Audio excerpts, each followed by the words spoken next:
अच्छे दिन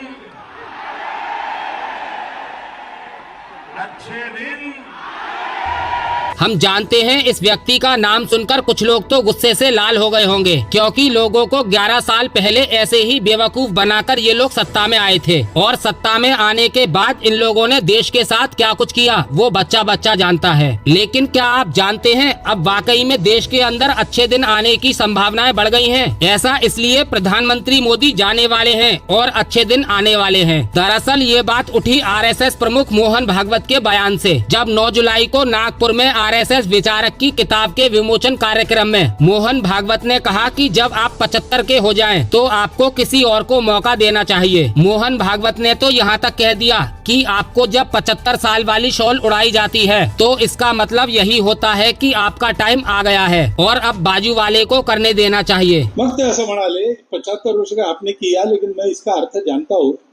75 वर्ष की साल जब उड़ी जाती है तो उसका अर्थ ये होता है कि अब आपकी आयु हो गई, अब जरा बाजू हमको करने।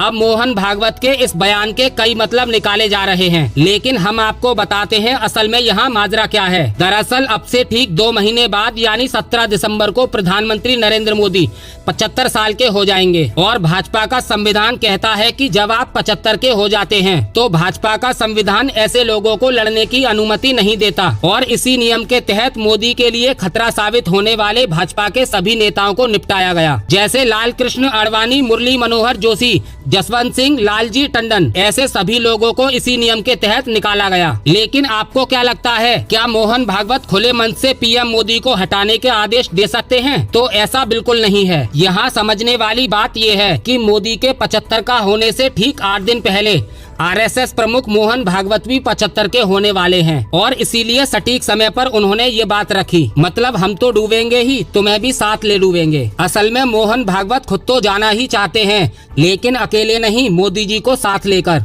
दोस्तों, कल मोहन भागवत जी ने एक खुशखबरी दी।